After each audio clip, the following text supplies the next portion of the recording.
Hey, what's up? My name is JM Chaley and welcome to my channel. This week I want to talk about death tropes. And unlike my other trope videos, I'm not going to complain about these particular tropes in terms of them being lousy or I hate these tropes. These are just tropes that I want to talk about.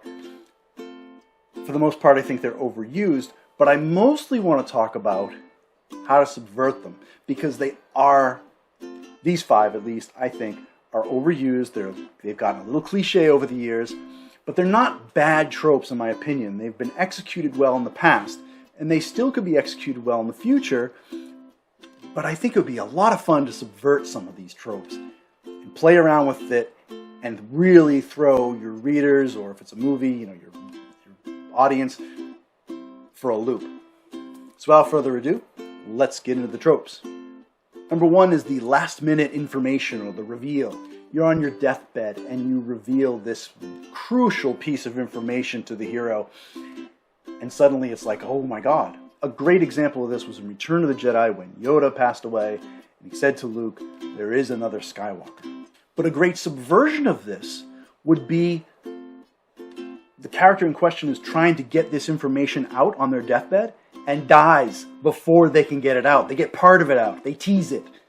So Luke is going, what? And the audience is like, what? Another what? Another X-Wing? Another potato? Another Wookiee? Another Death Star? We don't know. Of course, there was another Death Star, but that's not what I'm talking about. You don't know. And then maybe they cut to a scene where, in the new Death Star, Vader and Luke are fighting and blah, blah, blah, blah, blah. And guess who shows up? Leia. On the new Death Star. Luke had thrown his lightsaber away, remember? You failed, Your Highness, throws his lightsaber away. I'm a Jedi, like my father before me. And then it's like, oh, okay. Leia shows up, reaches out, boom, grabs the lightsaber, and now she's in the fray. And Luke's like, what? And then he's like, another Skywalker. That's what Yoda was trying to say. And then the audience is like, what?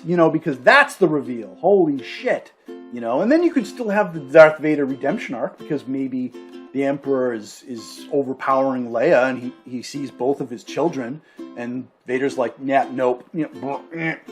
And you still have that moment. But what a great subversion of a trope there could have been. And you could do this subversion in other ways, other IPs, other books, where in your dying breath you're like, I got to tell you something, but tease a little bit of it, and then it's revealed later. So you don't give it all away at once. Number two, the Stabby Surprise. We've all seen this one, right? Two people, they go and they hug and you think, oh, this is nice. And then one of them goes, bleh, We've seen this in Game of Thrones. We've seen this in The Force Awakens. We saw this in Vampire Brooklyn. Okay, it's been done. It's not a bad trope. Sometimes it's shitty writing, but it's not necessarily on its own a bad trope. I think what a good subversion of that trope would be is the moment when these two characters come and they hug and the audience is like going, one of them's going to stab the other, and then they just don't. They break apart. The hug's gone. And then the audience is like, oh. I keep saying audience because I feel like we keep seeing this in movies more often than we see it in books. But then maybe one of them rolls around and with the sword. You think, oh, it didn't happen. And then, yes, it does. Or they walk away. They just walk away. And that conflict is resolved some other way. But you've built tension. You tease it, and then you take it away. And now your reader or your audience is still on the edge of their seat, and they're like, I expected something to happen there, and then it doesn't, and you're like, oh. And then you hit them with it later. Number three, last minute instruction. You're making a request. You're on your deathbed, you need something to be done because you can't do it, you're about to die, so you tell another character and say, I need you to do this thing. We've seen this before too. I'll use Star Wars again as an example, right? Qui-Gon Jinn is dying. He says, you gotta train the boy. And Obi-Wan's like, yeah, okay, I'll train Anakin. No problem. What could possibly go wrong? Again, this is an easy one to subvert. The character who's getting this request could say no. Just kind of cradle his friend and go, well, I'll see. no promises. Imagine if Obi-Wan didn't train Anakin. Now, of course, you still need Anakin. It's still Star Wars. You need him to become Darth Vader. But what if Obi-Wan didn't train him? And that was the subversion. Because the audience goes in thinking, but we know Obi-Wan trained him. He said it in Episode 4. So what happens? Maybe he gets picked up by another mentor. Some other Jedi trains young Anakin. For whatever reason, the council changes their mind. Maybe something happens to that Jedi. And now he's a Padawan without a master. And then Obi-Wan kind of goes, you know what? I'll take him on. I'll complete his training. It's what Qui-Gon Jinn would have wanted anyway. And the kid's doing pretty good. Maybe we were wrong about him. But there's this resentment. Because Anakin knows Obi-Wan never believed in him. Never had faith in him. And that would strengthen that kind of resentment. And this fault line running underneath their relationship. You know, I mean, there's ways to subvert that trope and throw your audience, your readers, whoever, for a loop. And I just feel like every time there's a deathbed request, it's fulfilled. The dying wish is always fulfilled. What if it wasn't? Number 4, the redemption death. This is when the villain sacrifices himself, does something big, grand gesture, and is redeemed in doing so. We've seen this with Darth Vader. I'm sorry, I keep going with Star Wars. I love Star Wars. They're all so many references in my head. But we saw it with Dr. Octopus, too. In the, the second original Spider-Man, the second Tobey Maguire movie, right? Where he sacrifices himself and he's redeemed. This isn't a terrible trope. Again, these aren't bad tropes, but they're done all the time. I think an interesting subversion, and maybe kind of a dick move, might be that the villain is not redeemed. You know, maybe they did something really, really bad, and then they sacrifice themselves to save, I don't know, a busload of kids or whatever, and it's not enough.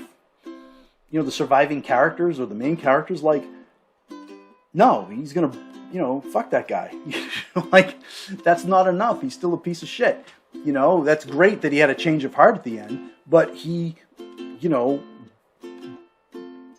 blew up a pet store with puppies and goldfish and guinea pigs. You know, who does that? You know, fuck that guy. So that would be an interesting one. I'm not sure how you'd resolve a redemption arc after that. Maybe you just don't get it. But I'm not sure we've seen that trope subverted before, where the redemption arc is like, nope, denied, forget it, you're not, nope. You're still going down in history as being, a jerk. Screw you. And number 5, the fake death. Now, this trope is done ad nauseum in the horror genre, right? You think Jason's dead or Freddy's dead or whoever, you kill him and then jump scare, he's back and oh hey, who didn't see that coming?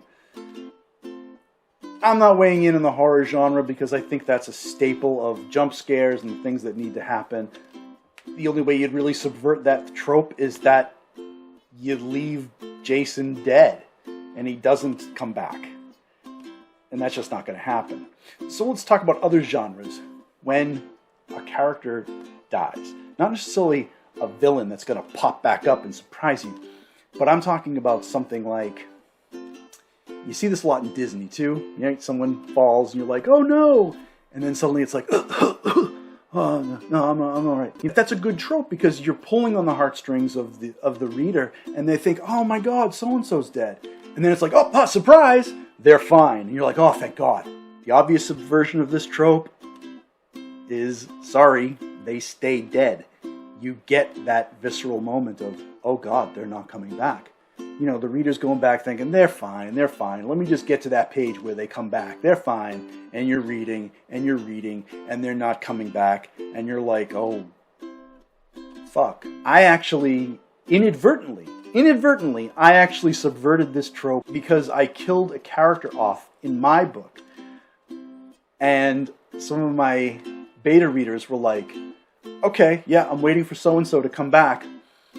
And they didn't, because they're dead. And they were like, what about so-and-so? I'm like, they're dead. And I think we as readers are so used to this kind of trope, this kind of like, oh, I'm going to take this person away, and then whoop, surprise, they're back.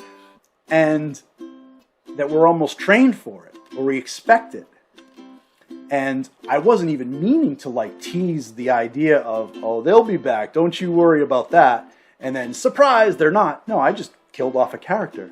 But the expectation was that they were coming back, and I thought that was really interesting.